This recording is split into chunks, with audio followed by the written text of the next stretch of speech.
अब विक्रांत कुछ पैसे लेकर ऊपर लड़की के पास जाता है। तभी लड़की उसे बताती है कि पंडित ने मुझे तुम पर हमेशा नजर रखने के लिए पैसे दिए हैं ताकि पंडित को तुम्हारी सारी खबर मिलती रहे। जिसे सुनकर विक्रांत ऊपर से नीचे तक पूरा हिल जाता है, लेकिन फिर भी विक्रांत ऐसा बर्ताव करता है जैसे कि उसे कुछ पता ही ना हो। पंडित विक्रांत के पीछे पीछे तुम्बार गाँव के हवेली तक पहुँच जाता है। विक्रांत उसे बस छुप छुप कर देख रहा होता है। फिर विक्रांत जानबूझकर पंडित के सामने ही कुएं में उतरता है और कुछ देर बाद खजाना लेकर निकलता है। ये सब देखकर लालची पंडित भी बिना कुछ सोचे समझे कुएं में उतर जाता है। जब वह अंदर जाता है तो देखता है वहाँ की दीवारें भी सांस ले रहा होता है, जिसे देखकर पंडित का हालत खराब होने लगता है। फिर वह एक बर्तन को देखता है जो एक चिराग की तरह दिख रहा था। अब पंडित को लगता है शायद ये एक जिन का चिराग होगा जो विक्रांत को खजाना देता है, लेकिन उसके अंदर तो एक आटे से बना पुतला होता है। दरअसल विक्रांत ने पंडित को सबक सिखाने के लिए ऐसा करा होता है क्योंकि वहाँ पर स्वयं हस्तर रहता है जो सिर्फ आटे की पुतलियां ही खा सकता है। आटे की खुशबू पाकर हस्तर वहाँ आ जाता है और पंडित को काट लेता है। अब पंडित भी कभी न मरने वाला राक्षस बन जाता है। अब विक्रांत भी कुएं के अंदर आ जाता है। फिर पंडित को ये कहकर सुला देता है कि सो जा वरना हस्तर आ जाएगा। जिसके बाद वह अपने चारों ओर आटे का घेरा बनाकर एक आटे की पुतली को बाहर निकालता है क्योंकि हस्तर किसी भी अनाज के घेरे को पार नहीं कर सकता। तभी आटे की खुशबू पाकर हस्तर फौरन वहाँ आ जाता है और पुतली को खाने के लिए बेचैन हो जाता है। विक्रांत भी हस्तर से खजाने को गिराने के लिए उसे इधर उधर खूब दौड़ाता है। तभी विक्रांत आटे की पुतली को फेंकता है तो हस्तर उसे खाने में मग्न हो जाता है। तभी मौका मिलते ही विक्रांत हस्तर से खजाना लेकर वहाँ से निकलने लग जाता है, लेकिन पंडित को ऐसे तड़पता देखकर विक्रांत उसके ऊपर लालटेन फेंक देता है जिससे पंडित जलकर खत्म हो जाता है। तभी हस्तर पुतले को खाकर विक्रांत के पीछे भागता है, लेकिन विक्रांत वहाँ से सही सलामत बाहर आ जाता है। इधर विक्रांत की पत्नी उस लड़की को मार मार कर घर से बाहर निकालती है। दरअसल उसको विक्रांत और इस लड़की के बीच नाजायज संबंध होने का शक हो जाता है। विक्रांत बस दोनों के झगड़े को देखता रह जाता है। इसी तरह 14 साल बीत जाते हैं और विक्रांत का शरीर भी कमजोर पड़ने लगता है। उसमें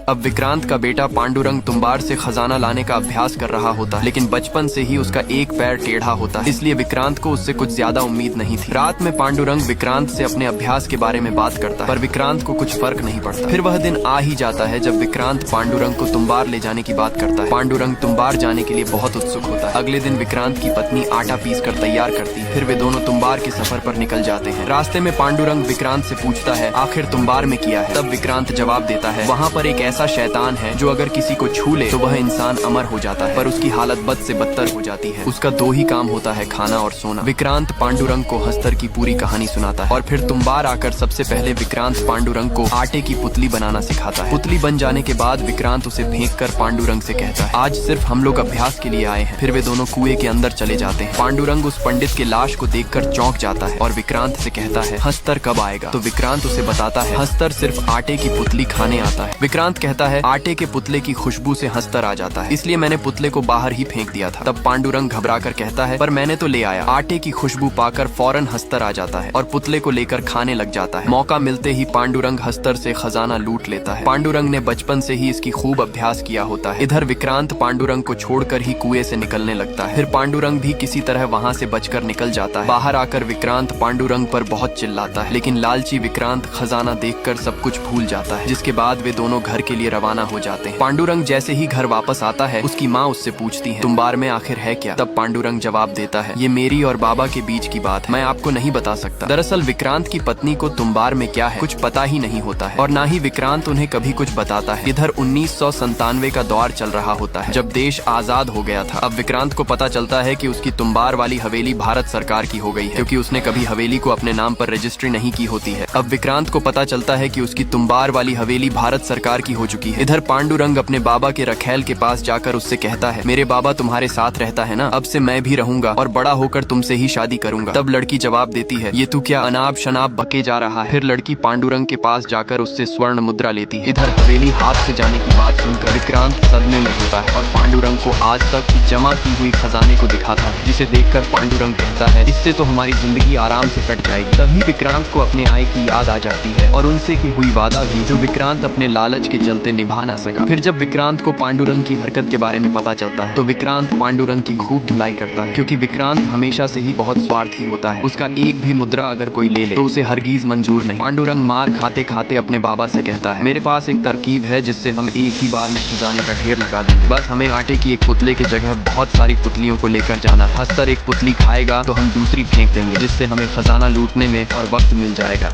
पांडुरंग विक्रांत को अपना तरकीब समझा रहा होता है कि हस्तर 10 जन्मों जन्मों का भूखा है, उसे जितनी पुतलियां देंगे वो उतनी ही खाते जाएगा और हम लोग ढेर सारी खजाना लूट कर वहाँ से निकल जाएंगे। विक्रांत पांडुरंग की तरकीब को सुनकर बहुत खुश होता है। फिर बाप बेटे एक कोठे में जाकर खूब मजे करता है। पांडुरंग भी अपने बाबा की तरह एक अय्याश होता है। घर आकर इस बार बहुत सारा आटा पीस कर तैयार करता है और फिर तुम्बार जाकर आटे की बहुत सारी पुतलियां बना लेता है, जिसके बाद दोनों कुएं के अंदर चला जाता है। फिर सूखे आटे का घेरा बनाकर पांडुरंग कहता है, अब शुरू करते हैं। विक्रांत जैसे ही आटे की 2 पुतलियां निकालता है तो वहाँ हस्तर भी 2 आ जाता है। इधर पांडुरंग ने तो बहुत सारी पुतलियां निकाल दी। अब जितना पुतला होता है उसे खाने के लिए उतना हस्तर भी आ जाता है। सभी हस्तर उन्हें चारों ओर से घेर लेते हैं। वे दोनों एक एक करके पुतलियों को दूर फेंकता है। हस्तर पुतली को खाने के लिए आपस में ही लड़ने लग जाता है। ऐसा दृश्य देखकर दोनों की हालत खराब हो जाती है। हालांकि जब तक वे आटे के घेरे में, हस्तर उनका कुछ नहीं बिगाड़ सकता, लेकिन वे कितने वक्त तक आखिर इस घेरे में सुरक्षित रह पाएगा। अब विक्रांत क्या करेगा उसे देखेंगे अगले पार्ट में, इसलिए चैनल को